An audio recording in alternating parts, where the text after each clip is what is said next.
நேத்து செவ்வாய்க்கிழமை 15வது வாரம் வெற்றில தீபம், 3வது வாரம் துவரம்பருப்பு தீபமும் நல்லபடியா போட்டுட்டேன். துவரம்பருப்பு தீபமும் வெற்றில தீபமும் நம்ம ஒரே நேரத்திலே போட்டுக்கலாம். செவ்வாய்க்கிழமை ஹோர டைமிங்ல ரெண்டையும் போட்டுக்கோங்க. வேலை கிடைக்கிறதுக்காக தான் துவரம்பருப்பு தீபம் போடுறது. இதுக்கு முன்னாடி நான் துவரம்பருப்பு தீபம் வீடியோ போட்டுறேன். நிறைய பேர் பார்த்துட்டு சொன்னாங்க அவங்க ஆல்ரெடி போட்டுக்கிட்டே வந்துகிட்டு இருந்தாங்க, அவங்களுக்கு எல்லாருக்குமே வேலை கிடைச்சிருக்கு அப்படின்ட்டு. துவரம்பருப்பு தீபம் வெற்றில தீபத்தை ஆண்கள் பெண்கள் 2 பேருமே போட்டுக்கலாம். பெண்களால தொடர்ந்து 9 வாரம் போட முடியாது, இடையில பீரியட்ஸ் வந்துடும்.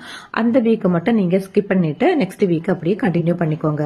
உங்களுக்கு இருக்கிற எந்த ஒரு பிரார்த்தனையா இருந்தாலும் அதை நினைச்சு நீங்க வெற்றில தீபத்தை ஏத்தலாம். வெற்றில தீபம் 9 வாரந்தே போடணுமா அப்படின்னு கேட்டா அப்படி எல்லாம் கிடையாது. லைஃப் லாங் நம்ம போட்டுக்கிட்டே இருக்கலாம். நான் அப்படிதான் போட்டுக்கிட்டே இருக்கேன். லைஃப் லாங் முருகருக்காக நான் இந்த வெற்றில தீபத்தை போடணும்னு ஆசைப்படுறேன். வெற்றில தீபம் துவரம்பருப்பு தீபம் இரண்டையும் பத்தி உங்களுக்கு ஏதாவது டவுட் இருந்தா நீங்க தாராளமா கேட்கலாம். நீங்க இந்த தீபத்தை எத்தனை வாரமா போட்டுட்டு இருக்கீங்கன்னு மறக்காம சொல்லுங்க.